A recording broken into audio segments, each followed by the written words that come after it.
वंदे मातरम से आप लोगों को नफरत नहीं है। मैंने कब बोला? मैंने बोला 40 मिनट से बहस कर रहा, तुझे हिंदी समझ में नहीं आ रही। भारत माता जय बोलने में तुझे शर्म आ रही है? वंदे मातरम क्यों नहीं बोल रहा तू?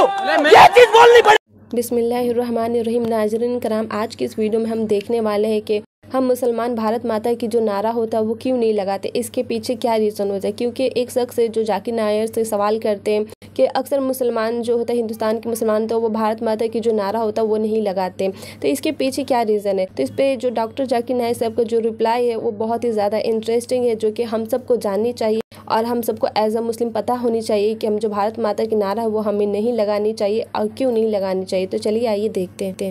आपका प्रोग्राम बहुत बार टीवी पे देखा था। मेरा नाम गोविंद तिवारी है। मैं कॉलेज में प्रोफेसर हूँ। मैं जिस एरिया में रहता हूँ उस एरिया के आसपास कई मुस्लिम ऑर्गेनाइजेशन अपने स्कूल चलाते हैं और उस स्कूल में स्टार्टिंग में जब प्रेयर होता है वहाँ पर न ही वंदे मातरम गाया जाता है। जब मैंने उनके प्रिंसिपल से पूछा कि आप ऐसा क्यों करते हो, आप वंदे मातरम भी नहीं गाते हो स्कूल में, तो कहते हैं वंदे मातरम में हिंदू है। और उनकी स्कूल में, कई स्कूलों में हिंदी भाषा ही नहीं है, हिंदी ही नहीं पढ़ाया जाता है। और उनके कहा ना देशभक्ति की कुछ भी पढ़ाने के लिए वे कतराते हैं। देशभक्ति के लिए आपके मज़हब में किस तरह से डिफ़ाइन किया गया है, ये ज़रा मुझे बताएंगे।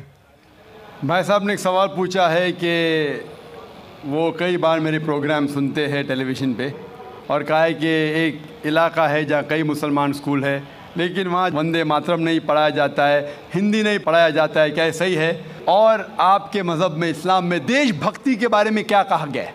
पहला सवाल कि मुस्लिम स्कूल में वंदे मातरम क्यों नहीं कहा जाता। हमें ये देखना चाहिए कि कोई भी गाना या कोई भी चीज़ आप कहते हैं उसकी मानी क्या है।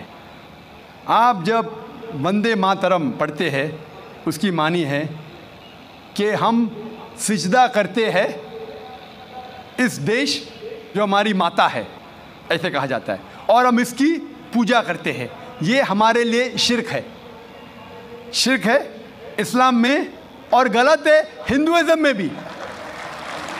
हिंदुइज़्म में भी आपको इबादत सिर्फ करना चाहिए एक खुदा की, धरती की नहीं। तो हिंदुइज़्म में भी गलत है, क्रिश्चियनिटी में भी गलत है, इस्लाम में ही गलत है। लेकिन आम हिंदू अपने मज़हब को नहीं जानते, अपनी मजहबी किताबें नहीं पढ़े हैं, इसीलिए कोई भी आप गाना गाते हैं अगर उसके मानी खुदा के ख़िलाफ़ है, अल्लाह सुब्हानहू व तआला के ख़िलाफ़ है, भगवान के ख़िलाफ़ है, तो ऐसा गाना गाना गलत है। आपने मुझे शुरुआत में नमस्ते कहा। नमस्ते, नमस्ते के क्या मानी है भाई साहब, आप बोल सकते हैं? नहीं पता क्या मानी है? माइक्रोफोन ऑन कीजिए ज़रा भाई साहब का। नमस्ते मतलब मैं सर झुका के मैं आपको नमन करता हूँ। हाँ, सर झुका के आप मुझे नमन करता हूँ। नमन करता हूँ, सर झुका के। सर झुका के मुझे नमन करना शिर्क है, हराम है, प्रोहिबिटेड है। आप मेरे सामने भी सर नहीं झुका सकते, चाहे आप मुझसे मोहब्बत करते हैं, चाहे आप मेरी इज्जत करते हैं, फिर भी आप मेरे सामने सर नहीं झुका सकते। सर झुकाना चाहिए तो सिर्फ खुदा के सामने, अल्लाह के सामने, और मैं खुदा नहीं हूँ। आप जानते हैं, आप मेरी इज्जत कर सकते हैं, मेरी बात जो मैं कहता हूँ उसके ऊपर अमल कर सकते हैं, लेकिन आप मेरे सामने सर नहीं झुका सकते। इसीलिए मैं जवाब में आपको कहूँगा अस्सलामु अलैकुम, आप पे सलामती हो, आप पे सलामती हो। आप समझे ना?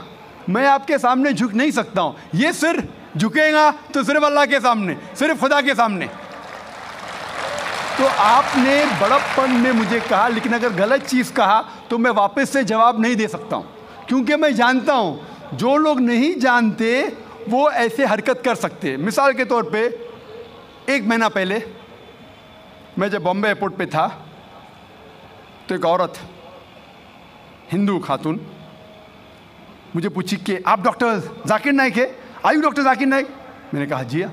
ओ, मैं आपका रोज़ प्रोग्राम देखती हूँ, मैं दुबई से 25 साल के बाद बम्बई में आ रही हूँ, 25 साल के बाद हिंदुस्तान में आ रही हूँ। उसके सिर पे टीका था, हिंदू औरत थी, बोलती मैं आपके प्रोग्राम देखती हूँ और बहुत अल्हम्दुलिल्लाह तारीफ़ करने लगी। सारी तारीफ़ अल्लाह की है, मैं कुछ भी नहीं हूँ।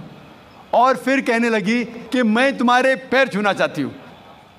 मैंने कहा कि ये गलत है, शिर्क है। तो बोले क्यों? वही जवाब मैंने दिया, आप जो भी कहो मैं आपकी बात मानूंगी। तो मैंने कहा आप कुरान मजीद पढ़िए, कुरान मजीद पढ़िए और इसके ऊपर अमल कीजिए। और मैंने तकरीर दी है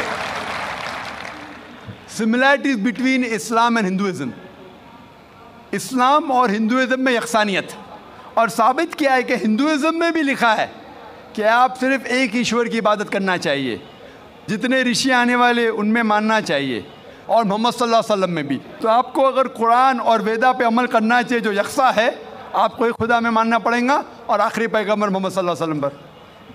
आपका और एक सवाल था कि हिंदी क्यों नहीं पढ़ाई जाती है, हिंदी मुस्लिम स्कूल में क्यों नहीं पढ़ाई जाती है? कुछ स्कूल में हो सकता है, लेकिन मेरे हिसाब से अक्सर स्कूल में हिंदुस्तान में हिंदी पढ़ाई जाती। जो स्कूल मैंने कायम किया हूँ, इस्लामिक इंटरनेशनल स्कूल, उसमें भी हिंदी पढ़ाई जाती है। ना हिंदी, मराठी भी, जो हमारे स्टेट लैंग्वेज है, हम पढ़ाते हैं, जोर देते हैं अंग्रेज़ी और अरबी पर।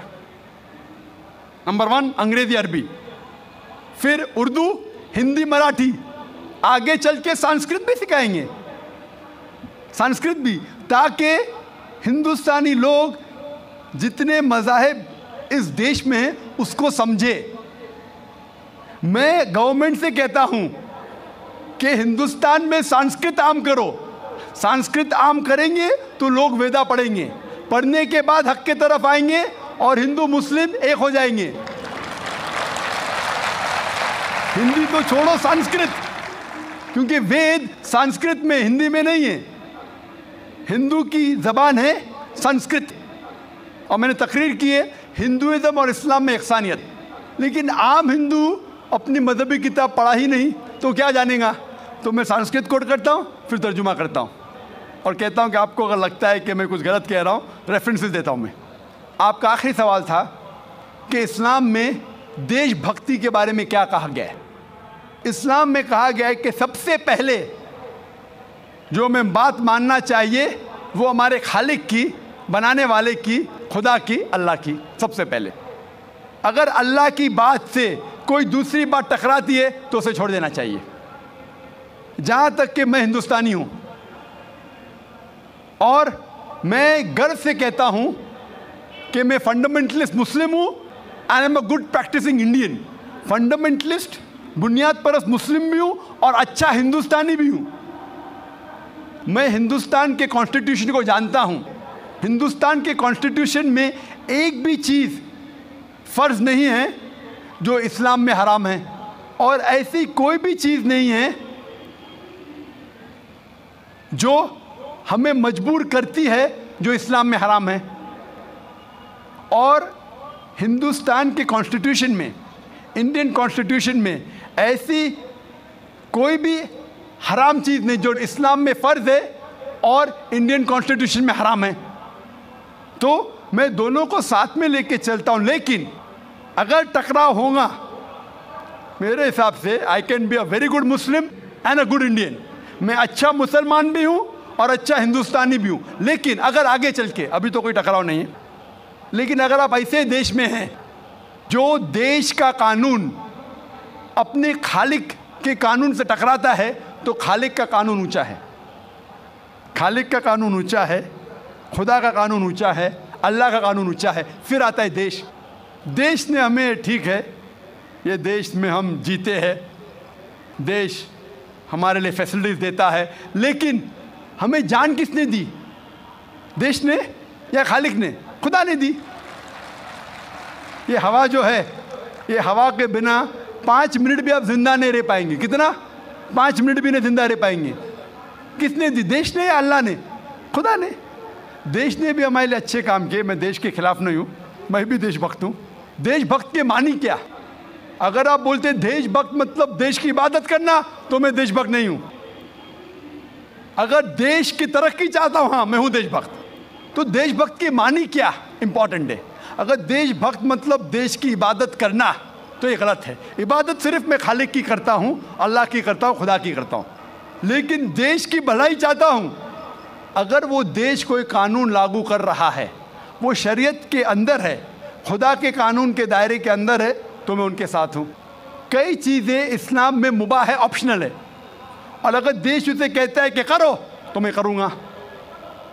लेकिन अगर कोई देश, चाहे वो अमेरिका हो या यूके हो, वहाँ का कानून अगर इस्लाम के ख़िलाफ़ है, तो मैं उस देश के कानून के ख़िलाफ़ जाऊँगा, क्योंकि मैं सबसे पहले मोहब्बत करता हूँ खालिक से, खुदा से, अल्लाह से, फिर अपने देश से। तो जहाँ तक के देश का कानून खालिक के कानून से नहीं टकराता है, हमें उस कानून पे अमल करना चाहिए। और मेरे नज़रिए से एक भी हिंदुस्तान का कानून मुझे मजबूर नहीं करता इस्लाम के ख़िलाफ़। इसीलिए मैं कहता हूँ, I am a very good practising Muslim, fundamentalist Muslim, at the same time